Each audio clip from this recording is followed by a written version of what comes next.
Welcome to Color Me Happy. My name is Brandy Hofer. Thank you so much for joining me today. I'm happy to have you here as always.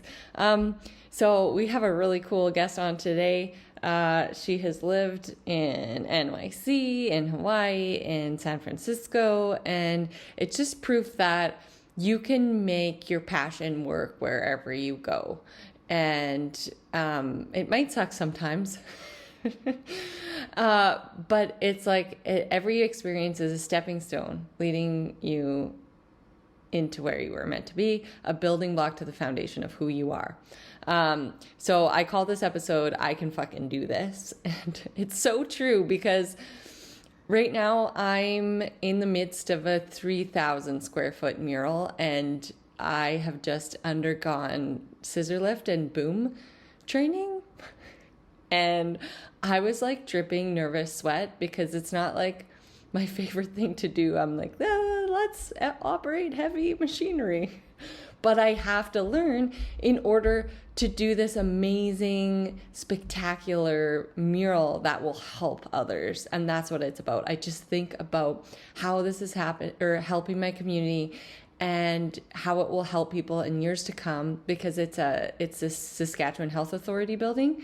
So it's a medical, like there's lots of patients going in and out, and I just think about them and what it means for them to enter this building with this mural on it, and for them to feel safe, for them to feel welcome. And it overtakes all of that fear when I'm in a bucket up high 25 feet. Which I haven't done yet. I'm just learning the basics. I'm scared as shit, to be honest. So I've never strapped into the harnesses and all that stuff. And so it's pretty cool though. It's a really cool experience. So I want these things for you. I want you to be put in these positions where you're scared as fuck, but you feel empowered to do so anyways, because there's just something calling to you. So we call this, I Can Fucking Do This. So I want you to say it with us. I can fucking do this. Say it all the time. Say it when you're feeling scared. Say it where you're feeling doubtful, because you're in control of the moment of the day. So I want to help you make a plan. So whatever you're envisioning, because I've been envisioning this wall for over 2 years, when it was a spark of, hey, can I paint your wall, to what should it be about, to I don't think it should be about that, and then it should be about this. And there were so many spots where it could have just like not happened. And what made me overcome those things was the help from others in my community. You cannot do this alone, and you shouldn't. And those individuals will come organically when they're meant to. And it's not always easy. But I remember Stephanie, she's the CEO of the Health Foundation, who is the contributor and the planner and everything in order for us to fundraise for this project. And I remember her saying, I think it was it was the summer before. Yeah, this might be over 2 years. Oh my gosh, time flies. Oh, yeah, I remember her specifically saying on the phone, I was at this table right here where I'm sitting, and I was crying, and I was upset and frustrated. And she said to me, let's not let this be the hill that we die on. And we figured it out in a very long, long story. But I want to let you hear our guest. But so if you have to be where you are in your life, I want you to find the fun. Get dressed and play the part. These are chapters actually in our book that I'm taking from, because I always figure out there's so much great advice in my book, and I can just keep recycling it, because I genuinely feel this way, and I wrote about it once, and I want to keep sharing these really great tools. Our book is full of tools. The Visionary Art Collective broke it apart in their book club, and I realized how full of helpful tools it is for you in your everyday life. And I cried the whole time watching that too. So get dressed and play the part. That's it. That's all it takes. That first brave step, jumping in when it's fucking cold and just numbing up and going for it. And you're like, it's not so bad actually. So get dressed, play the part, embrace the suck. People and opportunities will gravitate toward your energy. And it may not happen tomorrow, but it will happen for you one day soon. I promise. These things happen like not overnight. They happen slowly, gradually through time, in the way that they were supposed to. And so that's honoring the journey. That's honoring, life is preparing you for those opportunities, right? Nothing is wasted at all. It may seem difficult, but you just think back and be like, this is just preparing me for the next big thing that I was meant to do, what I was called for. So visualize it, write it down, make a vision board. Or like you can save little folders in your phone. Like I want to build a eco-friendly artist residency and retreat center / eco-friendly home and art studio. It just keeps getting bigger and bigger as I talk about it. But I've started saving, like if I see a really cool, like Moroccan tiled place and wherever, like I save it in a folder, or you can save a Pinterest board. That's super easy too. I get really carried away on Pinterest because I'm like, ooh, yeah, it's so great. So make your vision boards, and this is like a 15-20 year plan. So like I'm going to be saving a shitload of stuff, but honestly, like this shit works. I'm not even joking. My life has totally changed since I started embracing this concept of like everything is preparing me for the next step. I'm meant to be here, even if it's hard. I met a woman who commissioned some art off me last month. Her name is Vivian, and she's so sweet. And she pulled up in like I'm not into cars, so I apologize, but like an electric fancy thing. So, and I was like, oh, what's this? Because it looked nice. And she's like, oh, it's Lila, and I do this, and I only paid $100 for gas last year. And she's so sweet and so amazing. Then she goes on to tell me that her farm is a sustainable farm. She's been living out there for like years, and her partner have a sustainable, and I was like, can we sit down for tea or like 10 teas and you can help me build mine? Because everyone, like she'll be a wealth of information. And she was like, of course. And I'm just like, this happened for a reason. You commissioned this artwork from me. And it's not the first one their family has. And that's a great thing if you're an artist about commissions, is like they grow your collector base and put you in touch with the most amazing people. So I always say yes to custom artwork.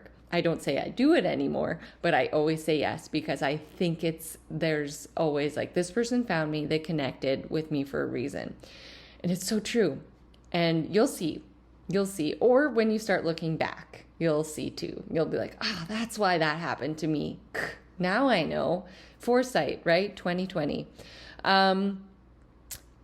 So do whatever you can, whenever you can, to the best of your ability, right? Every day and every moment, do it to your best of your ability. Like, be there. Be the best dishwasher that they've ever seen. If you're washing dishes, sing songs, make people laugh, do the dishes the best, get dressed and play the part.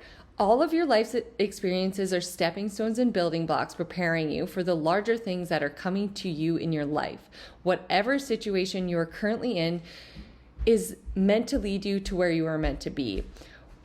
What you have every day is a choice and the ability to do so. That is what you have, and that's what you are in control of. Turn your have-tos into I get to, and that attracts the life that you've been envisioning for yourself. And it really just comes with that shift of mindset from, I have to go to work today, to I get to go to work. Some people can't even walk and go to work. I have the physical ability to go to work, and that is my opportunity. And it's like this crazy thing that you adapt that mentality. And when you turn I have to I get to, people gravitate toward your energy.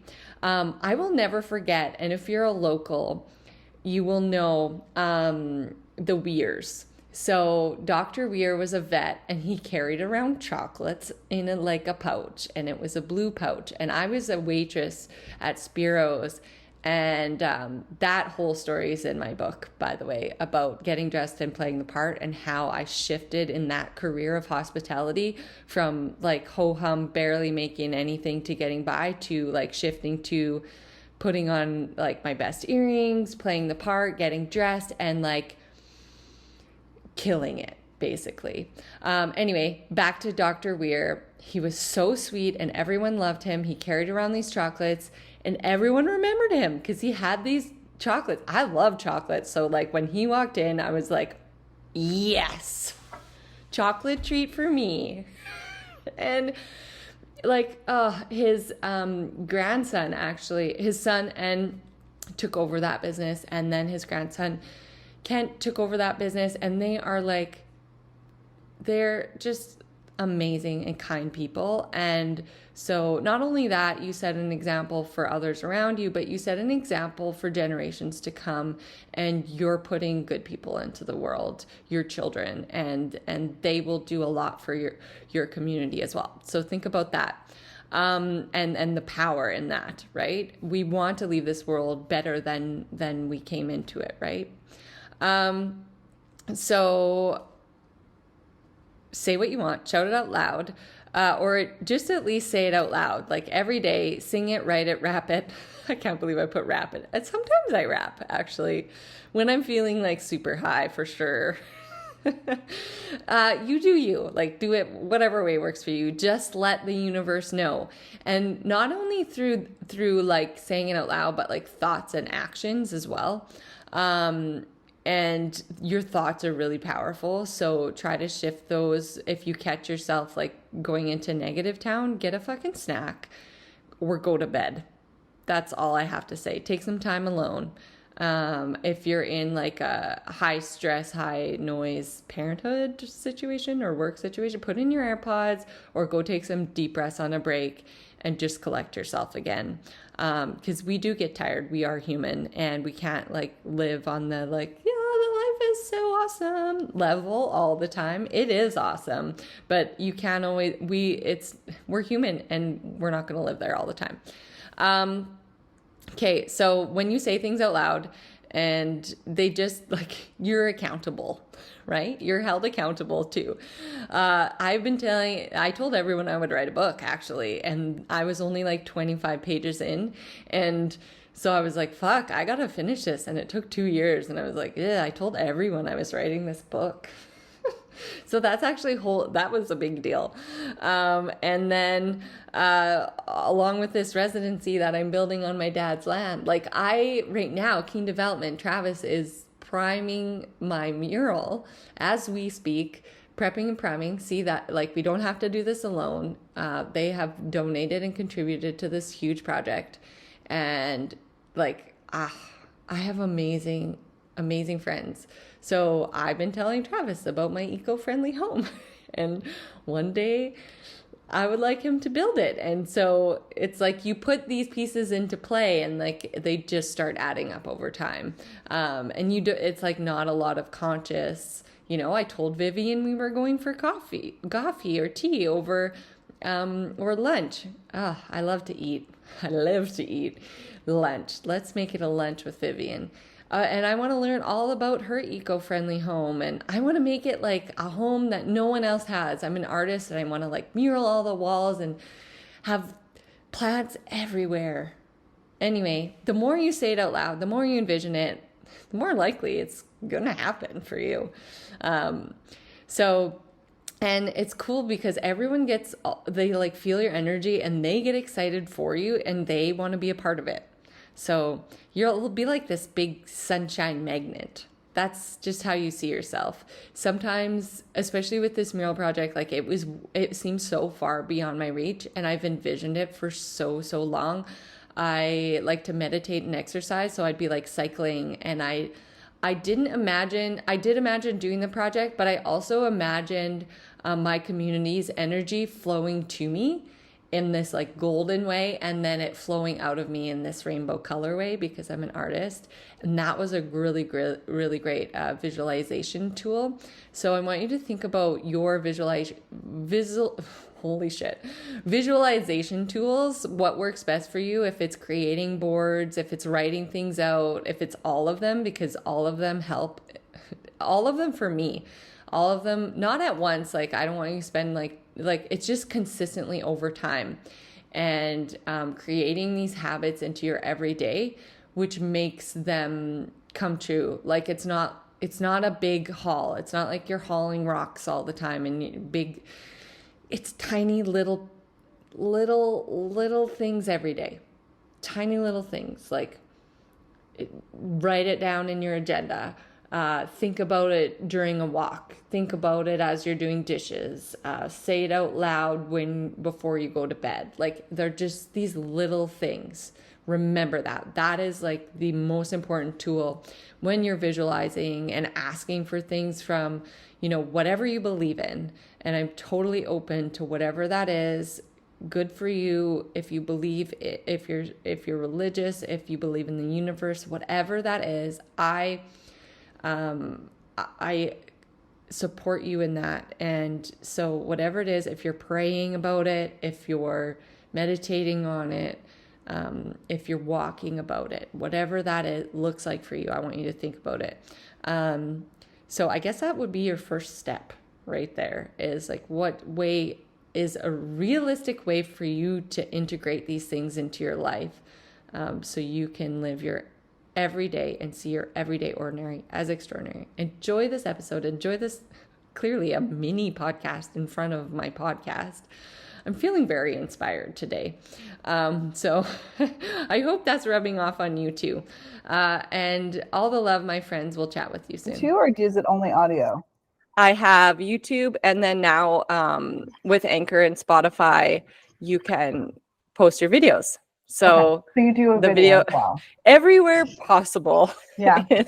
In every element, which I'm like, I'll just get my stuff ready for the weekend. And then it's 6 hours later and I'm like, right. Oh my gosh, it's so many places to post the one thing. But it's gotten a lot less time consuming, which is great.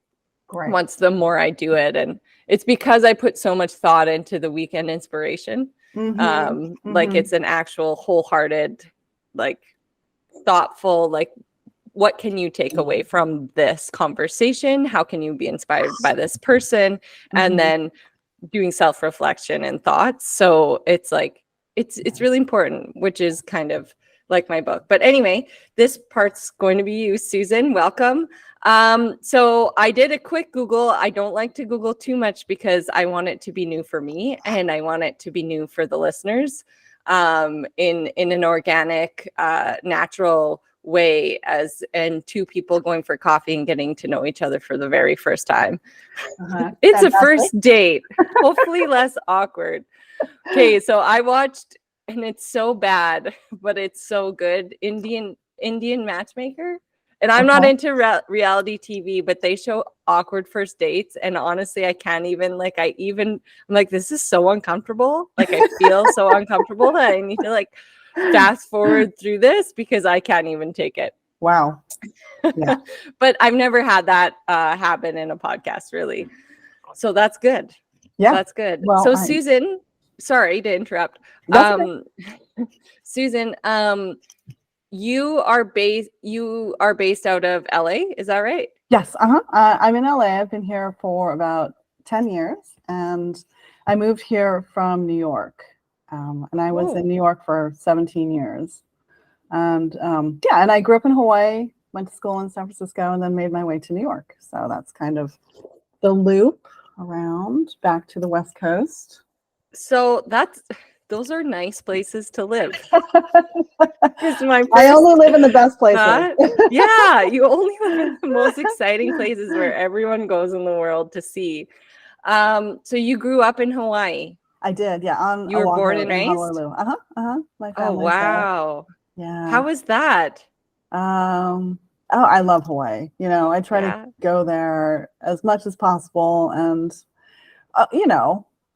Hawaii is a weird place. It's not really what you think from seeing it on the outside. In many Right. ways, That's what I want to know. Like, I'm yeah. genuinely curious because we went there only once. Mm-hmm.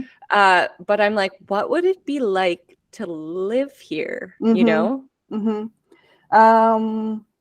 Well, yeah, it's very different than what you think. I don't know. I mean, I don't really know how to summarize the experience of it. My mom is like third generation Japanese in Hawaii, so her family has been there for a long time. And my dad, Wow. my grandfather was in the military, so he was in high school there, and so they're very established there. My mom knows everyone. I ended up going to one of the big private schools there, and it was, we took the bus everywhere. We were really into like music and dressing up and thrift shops and, like the punk scene and all that stuff, which I don't think is what you expect from Hawaii, but there was a great alternative scene there. And there's a lot of culture going through there actually, because of where it's located. And when I grew up, I thought we were so isolated and we didn't get anything. But when I grew up, I realized that we actually got so much culture coming through, so much more than, say, a small town like on the East Coast, like outside of Boston. Like we got way more culture. And it's pretty small town too. I think there's just over 1 million people in the whole state through all the islands. And spent a lot of time out in the country, camping and just, I don't know, running around barefoot. And yeah, it was good. I mean, I couldn't wait to leave, and I've not lived there again since I left. But I'd like to, I plan to, my son he's going to be in high school now. And, after he graduates, I no longer need to be in LA. I may spend more time in Hawaii. Yeah. Like slow down. Yeah. Slow down, right? Yeah. Mm-hmm. I feel like it would be a place to slow down. When you were talking about it, I actually think Jewel, the singer, she talks about in her book, oh, really? Book, she went to Hawaii and had a pretty rough time trying to join, like she was in the private school.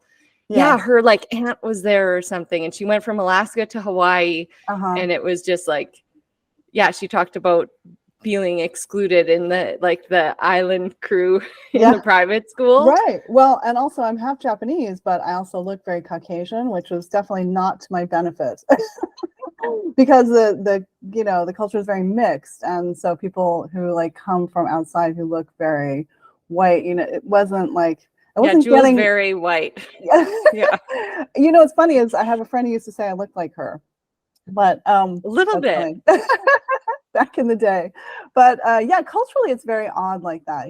Everybody is like mixed race, which is fantastic. And yeah, but because I am mixed and I also don't really necessarily look it, I think that caused like a lot of sort of weird stuff for me, a little bit, but I feel very comfortable there. And that's what I always realize when I go back is just how comfortable I actually feel there. Like I remember going back there from New York and realizing like, oh, I never feel comfortable in New York. Oh, it's pretty different. Yeah. There's nothing like the sense of home. Yeah, for sure. Right? There's nothing like that feeling. That's very interesting. Thank you for sharing that. Sure. So then you went to New York, and what were you doing in New York? Well, I actually went to school in San Francisco. Before? I went to the San Francisco Art Institute for painting, and then I went to New York. So how was that? Was it good? In New San York? Francisco? Oh, San Francisco. Both. I want to talk about both. I love the Art Institute. Yeah, the Art Institute was amazing. Sadly, it just closed down, but an incredible institution. It was just kind of crazy, kind of wild, and we just had a lot of fun. And that's where I just started painting all the time. I actually went in for sculpture and then quickly switched to painting. Growing up, I had always painted and taken pictures and made movies, and I had done some sculpture classes at the university in Hawaii. So, yeah, it was just art all the time, partying, running around San Francisco, being very poor. It was amazing. It was a great time, honestly. It was like, I hate to say this, I never thought I'd be one of those people who'd be like, that was the best time of my life, but that was a good time. Yeah. It was a lot of fun. That's what art school should be. It should be freedom and Yeah. fun and exploration and being poor Yeah. and like all those things, right? Mixed together. Like that's the perfect art school It was experience kind because of. It was. you're learning who you are. Yeah. You're like we're so young at that point in our lives, you know? Oh my goodness. Yes. It's like first everything, you know? First, Yeah. whoa, yeah, you just have no idea. Um, yeah, I love the Art Institute. It just has such a special place in my heart. Such an amazing place. And It's shut down? yeah, it did. Apparently it was, you know, having financial problems for decades, and finally they just Oh, couldn't keep it going anymore. I know it's a tragedy actually, awful. because it's so beautiful and it was just such a special place. I mean, so much art got made there. So Yeah. much. Let's just put it into the universe that someone will come along and save it. Yeah, I hope so. Let's just That's put what I it was out feeling there. like this morning. Like, I feel like it's going to come back. Like, I feel like there's too much there for it to just go away completely. I know this is kind of a different world, but I don't know. I feel like it will come back in some form or another. So yes. Or like a big residency space or Right. something cool, you Yes. know, a Yeah. collective of sorts. Nothing like walking in those doors and just like the smell of oil paint, you know, and it's just beautiful courtyard. It's like built to look like an Italian hill monastery and What? open hallways. And yeah, it's gorgeous. Tiny little Oh, thing, but so pretty. Yeah. yeah. Someone will save it. Someone will see, someone will hear this and we've romanticized it enough. You have, and they'll be like, I'm gonna save it. I have Yeah. $40 million. I mean, I there's a definitely want giant to like set up a sanctuary Diego there. Rivera mural in the gallery. What? Yeah. Mm-hmm. And oh In my the gosh, yeah, I in feel the like space. some historical society should have to save that Oh or yeah, something. I'm sure. Yeah, that's history. That's a huge part of history. Yeah. Yeah, it'll happen, no doubt. So then what brought you to New York? Oh, well, I actually kind of lived in Northern California for a little while and then Seattle, and I just didn't know what to do. And my friends were living, I had friends in New York who were from Hawaii, and they're like, just move to New York already. Like, if you're going to do art, just move to New York. And I really didn't have any better ideas. So I was like, okay, guess I'll try it. I really had no idea what I was getting myself into. And wow, yeah, that was a whole different thing. So yeah, I moved to like Williamsburg back in the 90s, living in lofts, like illegal lofts. And, you know, that was back when there was just like nothing in Williamsburg, which is hard to imagine now, but there were like literally packs of dogs like running around. But I don't know. So just kind of did that whole sort of grungy artist thing, living in these warehouses. And It's so interesting. it was like, and then, you know, I'm like nice girl from Hawaii, and I'm like, what am I doing here? Yeah, on the streets of New York. I look so shiny, you know, and it's like, I was like, gotta be less shiny, you know.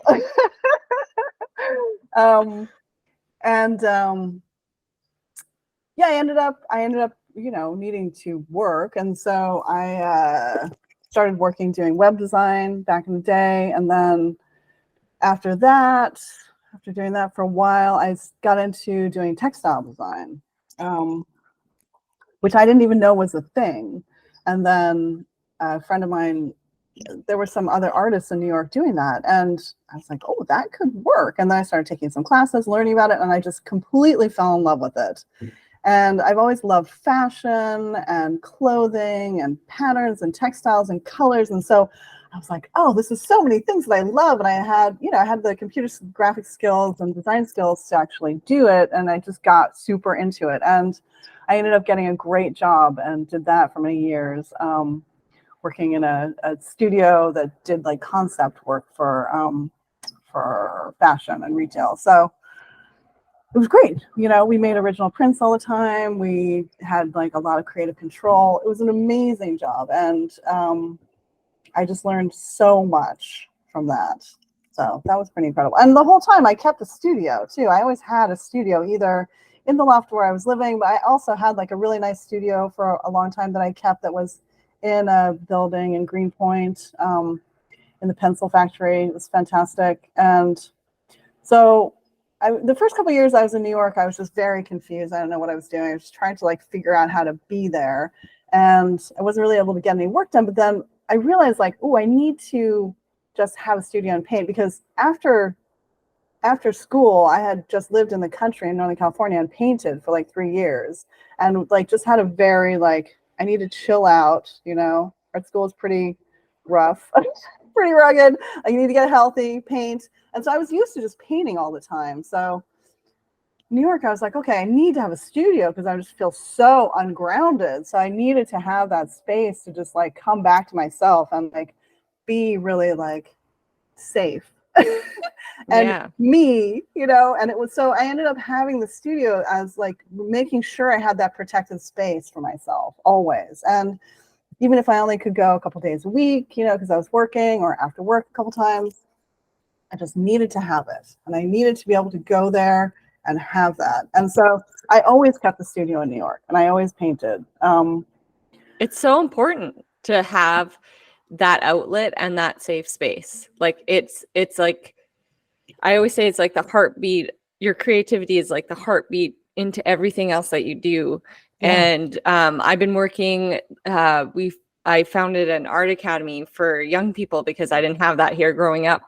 And we're in its first year. And I'm just like, when we talked about it with the school system, we were just planning, and she's like, I want you to show up, and like, I don't need to see your plans. I don't need to see anything. She's like, I just want that safe space for kids, because I can't help but think some of these students that I've been with would have had a different experience because school was their safe space, and but they didn't have an outlet, and they maybe wouldn't have ended up here. So that was like the number one goal. And you just see like, and I feel like everyone should have that. Everyone should have and it doesn't have to be like painting or a studio, but like writing and poetry or photography, whatever it is, like that is something for you, you know? Yeah. And I love hearing about all the things that you've done, because I feel like it's like everything is like hinting to your process and like a tiny little building block to the foundation of who you are and what led to what exactly, right? Yes, I think that's very true. And at this point in my life, I can certainly look back and see like, oh yeah, all those things that I did all contribute to where I am now. Like nothing was really wasted. Let's just say, I went through a lot of experiences, like changing careers in New York and like doing freelance work, just being in like horrible work situations. And then finding my way, and like that really gave me a sense of like, I can fucking do this. Sorry. Yeah. No, that's okay. I can do sometimes this. To figure out what you do want, you have to do what you don't want. Right? You have to be put in those horrible, unfortunate situations, right? In order to be like, I never want that, and I'm going to do everything I can to not have, to have control. Hold on. Yeah, bud? What's that? And there was 2 spiders. 2 spiders. Okay. Well, look. I'm in a podcast. I know. Okay, you got to go hang out with Grandpa just for a little bit. Well, it's summer, so spiders are going to be kind of everywhere now. What? I'm sorry. Yeah. Don't spiders bite? No, they're really friendly. Okay, love you. Okay, you're safe. You're safe. One spider bites. You won't get bitten by a spider. Anyway, he'll just linger for a bit, I think. So yeah, I think everything kind of like led up to, where you are. So then you were in New York for how long? 17 years. 17 years. Yeah, wow. Since the mid-90s until like 2012. I know. Okay, you have to get out of here. No, you can't. Okay, sorry. Okay. No. Bye. No. Shoot. Oh, bye. Okay, so How funny. past the textiles. Uh-huh. My dad, get him here to like, so I'm podcasting and he Thanks can't for be here. babysitting. Yeah, but not, right? But also Right. not. Right. Sometimes I come up and he's like sleeping. Like, great. That's okay Oh, though. boy. I like the fact that like him helping is like also just hanging out, you Yeah, know, it's and nice. it's good. It's nice that you guys live I'll together. appreciate my free help. That's Yeah, all I'm gonna say. I have 3 boys, absolutely. so I have 3 boys, 8, 6, and 3. When Oh, is the goodness. switch coming back? Okay, you have to go. How I much days is no. the switch coming back? 7. Okay, bye. You have to go upstairs. You cannot be here. You cannot be in my studio at all. You have to be with Grandpa. Okay? You can't be here at all. I have someone waiting to talk to me. It's like being on the phone. No, Yeah. it was you. Take it. Bye. What Go is- into the garage. Is it dead? No, it's not. Bye. Okay.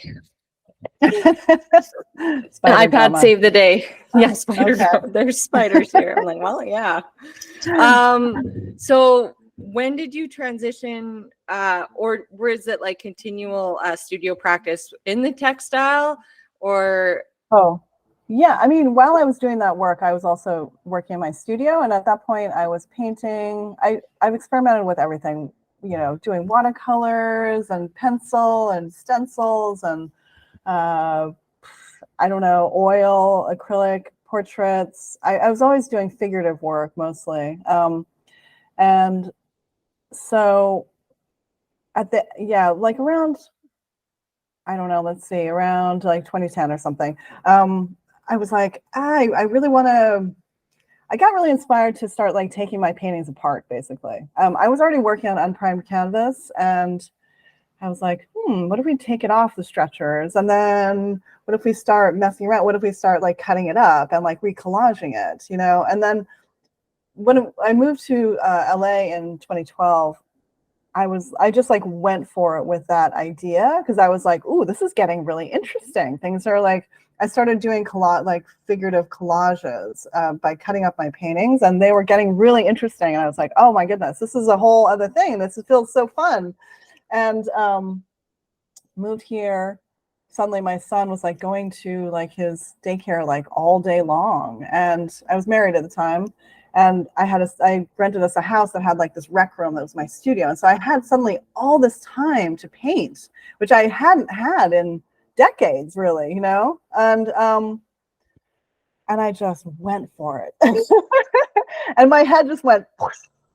And it was like partly getting out of New York, partly having all this time. And I just felt this huge, like, I don't know how to say it, but it was like a creative explosion that happened in 2012, 2013. And I just was like really having so much fun playing with all these different forms that these paintings, if they weren't paintings on stretcher bars, could take. I was sewing them, I was cutting them, I was making landscapes, I was doing figures, I was folding. And so the folded forms that I'm doing now are like one of the things that I came up with at that time. And what happened was, like 1 year after moving to LA, my marriage just blew up, right? And suddenly I wasn't married anymore. And I was like, oh, and that like kind of put a hard stop to what I was doing in the studio, because I just didn't have the capacity for it. I was just completely freaked out. And No. Yeah. And didn't know much about LA. I'd never lived here, didn't know that many people. And suddenly I was like, oh, now I need to go back to work. Okay. Also did not expect that. And like, I was like, well, I don't really want to do textile design, and all the jobs are so far away, and what am I going to do? So anyway, I took a few years to kind of like get a plan for that, and try to like work through some stuff, like get my act together. And eventually I decided to go back into design, actually, because I had always done design in New York all my life. That's what I had done, So I'd always made money. It was always my career. So I was like, okay, I'll go back into design. And I went back into tech. And I did that for a few years, but it just really didn't work for me. It was really, really hard to make that transition. And it was hard to get the jobs. It was hard to do. I just was like, what am I doing? You know, it just doesn't, it's not flowing. Let's just say it was definitely not flowing. And I felt like I was like going down a very bad path, actually, where I like saw that the person I was becoming, I was going to lose everything. Like I was going to lose my freedom. I was going to lose time with my son. I was just going to lose my joy for life. I was just like, this is not me, you know? So I just was like, okay, you know what? I'm going to stop. I'm not going to do that anymore.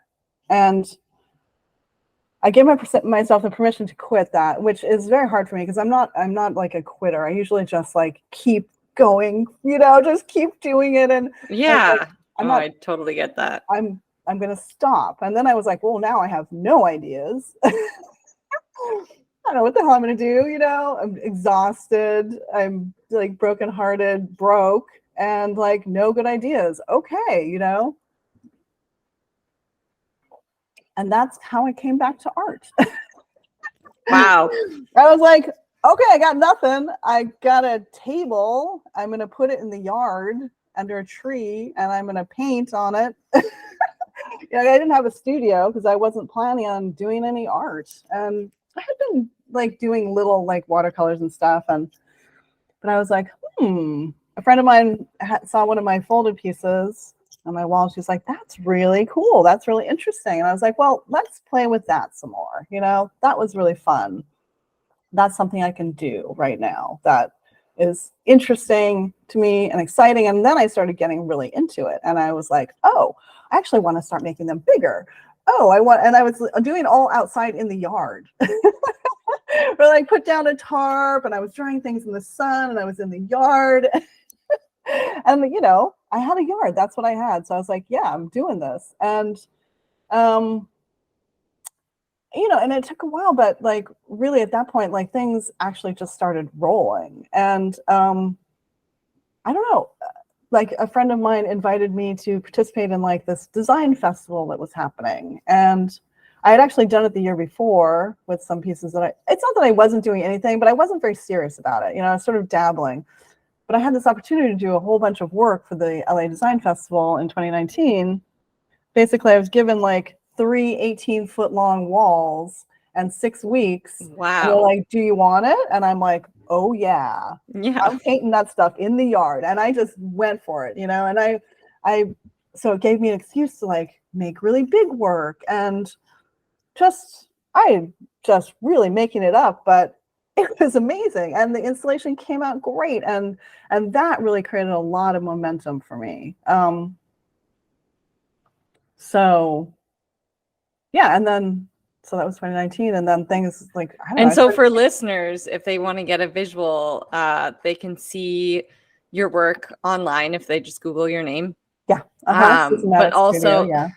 And or Instagram, same thing, right? It's just your name. Yeah. Exactly. And so they're incredible and they're sculptural. So I see like your sculptural background in there, and you know, it like fashion, like so many things have played into your pieces.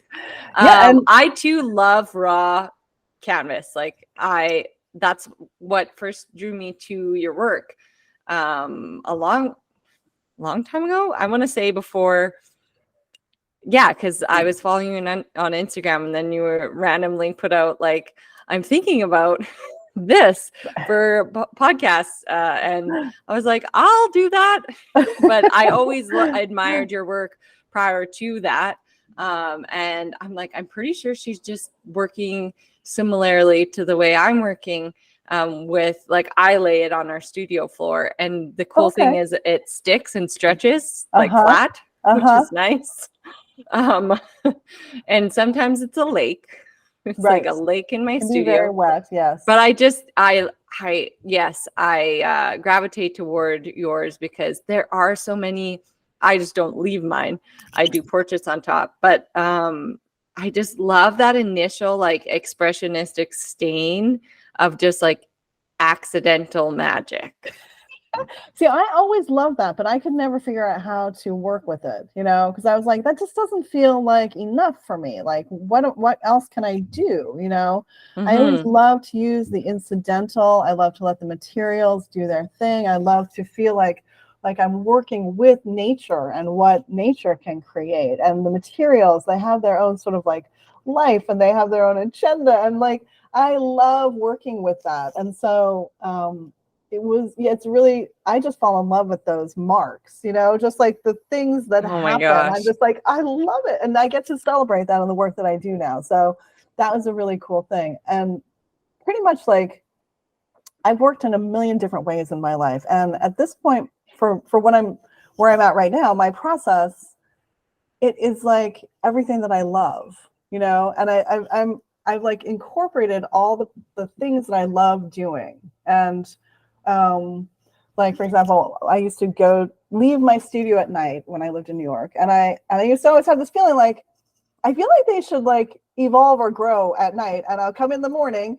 and get to see like what's happened, and I actually work like that now, because I'll paint one day and then let them dry overnight. And when I come in the morning, then I have all these new pieces to play with. And so like, in a way, I get to have that like wonderful surprise every morning. And that creates this momentum for the work that I do too, for my process. I'm always like excited to go in the studio, because like, what happened, and they do change so much as they dry, which I'm sure you know too. Like, from what I paint and then the way it ends up dried can be very different. So it's like, yay. Oh my gosh, yes. Sometimes Gus we did a 44 piece collection, and he was 2 to 3, and then I had another baby, and so the baby slept, so we were stuck at home together.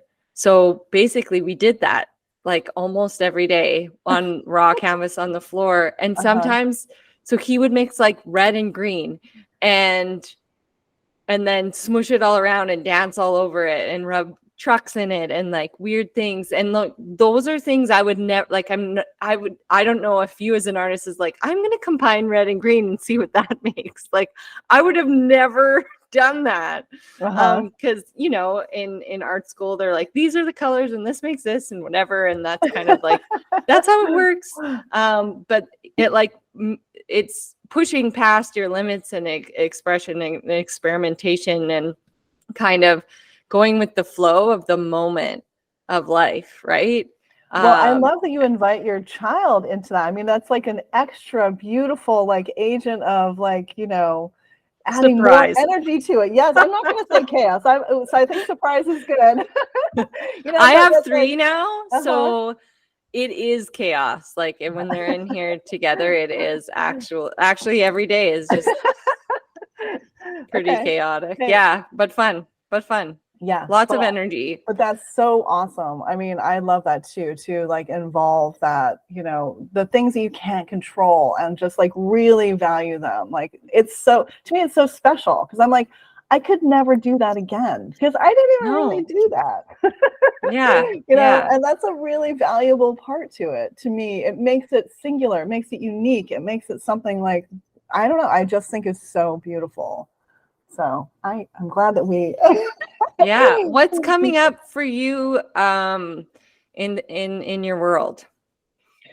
Well, I'm going to New York next month, and I have a piece in a show there that's should be very interesting. It's artists and designers, and it's all around it's for AAPI women, and it's around the idea of sort of the way that society's reflection forms identity. So it's just sort of like examining our own relationships with that. So I made a custom piece for that, which I'm pretty excited about. It's pretty wild. And I'm going to be doing the LA Design Festival again this year. It took a hiatus for a couple of years, and this year we're going to be installing in the Helms building on the west side, which I'm very excited about. I just had a call about it the other day. So that'll be great. I love those festivals. They're like really involving the community and trying to create something for all the designers and artists to sort of get together. Yeah. And, those are the 2 big things on my on my radar right now. A little bit of travel, going to Hawaii and go visit some relatives. And I don't know, looking forward to summer. Great. Yeah. I have one final question. It's Okay. sponsored by Red Bicycle Communications. It's describe your ideal perfect day. And it Oh, can be like, you can throw in some imaginary elements. Like some people fly to Paris for a croissant and then they're nice. back. Nice. Oh, my ideal perfect day. Yeah. Well, I dream about the beach in Hawaii, like out in the country where you can be on the beach and like, especially in the North Shore, like I can look all the way out to kind of point and there's just nobody on the beach and it's like just wild. And like being there with my mom and my son, that might be perfect. Yeah. Maybe getting some shave ice afterwards. Nice. Yeah, I'm easy to please. Yeah. Yeah. And that's like, that's a dream that's probably going to come true soon. That is So, probably going to come true too. And like if I could throw like doing some painting in there too, and like going out to a great meal or making great food and seeing friends and relatives. Yeah, absolutely. All of those things. I love that. Thank you for sharing. I Of love course. that question because everyone's already kind of living their like ideal, perfectly imperfect life. Like everyone describes days that are completely possible and they're already kind of doing, which is just, Right. it's Oh, I just didn't so mention the great. part I where the love it. dolphins come up and like talk to me though. Yeah, Like we it's have this also like that. amazing connection, the dolphins. I don't know. They accept you into their pod. Exactly. And we swim off into the sunset. Yeah.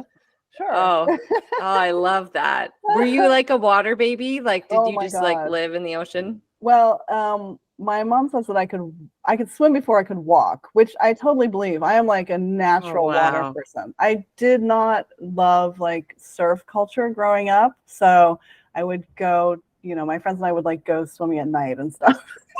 But the ocean and I are very like connected. Yes. And yeah, definitely.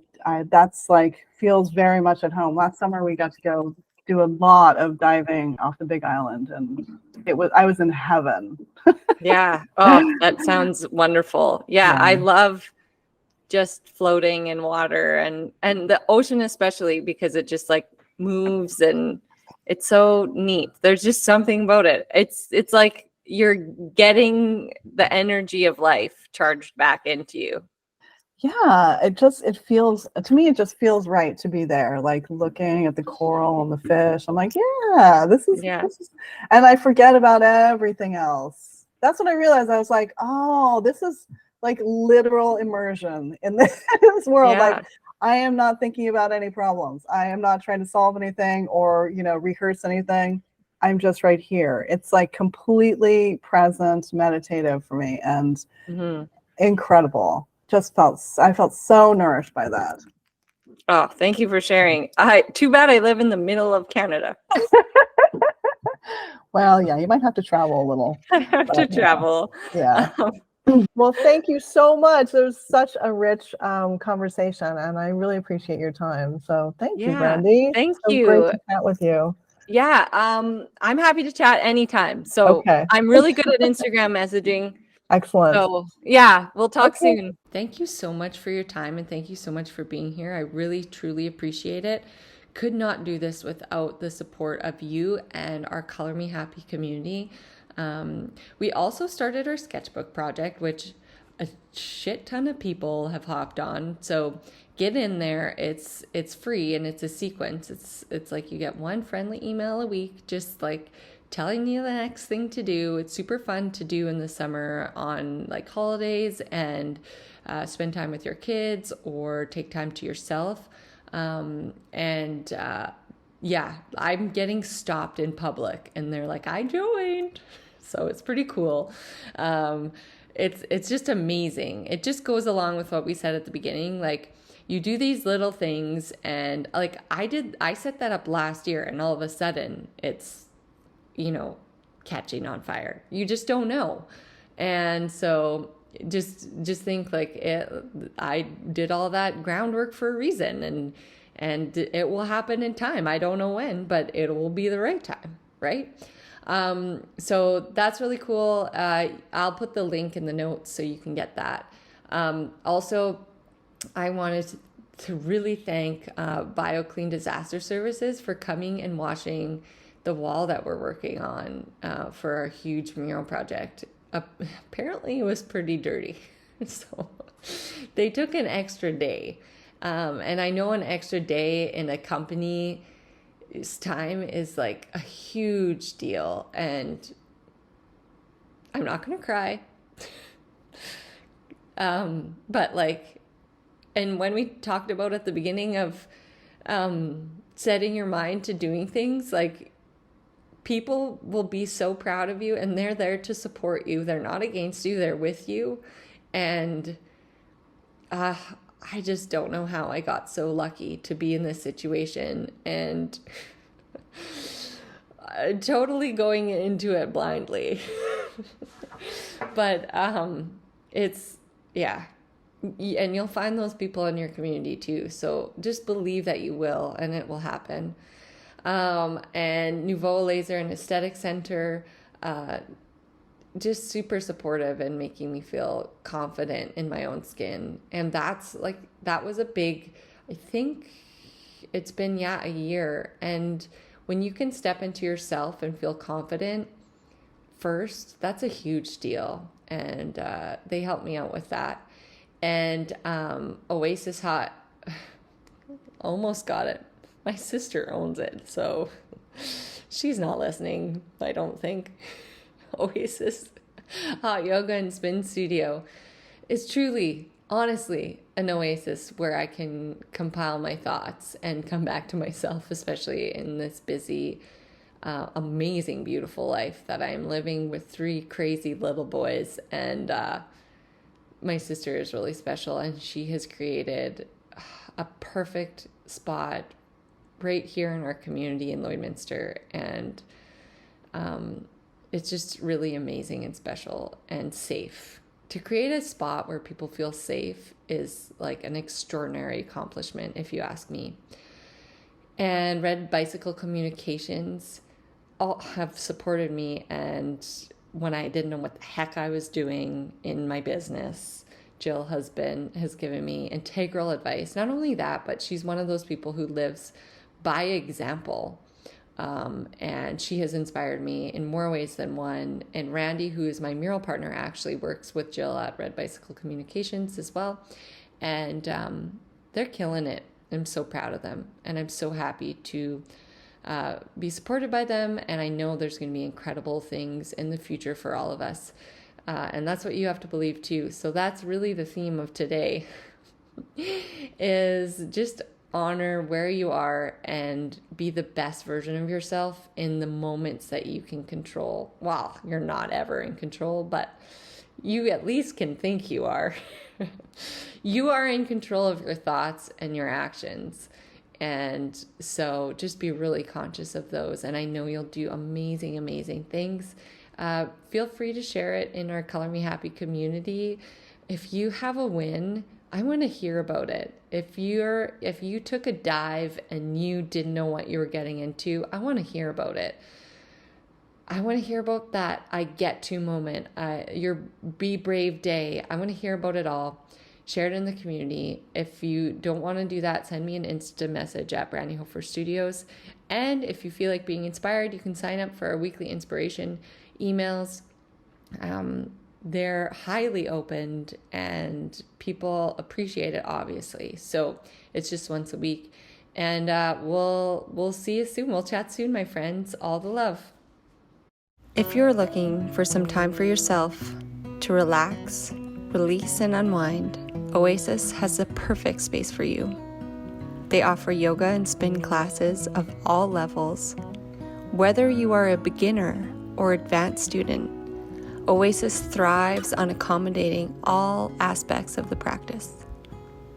Let their serene environment and gracious staff help you in your journey of peace, healing, and strength. Sign up online at www.oasishotyogastudio.com or by downloading the Oasis Hot Yoga Studio app.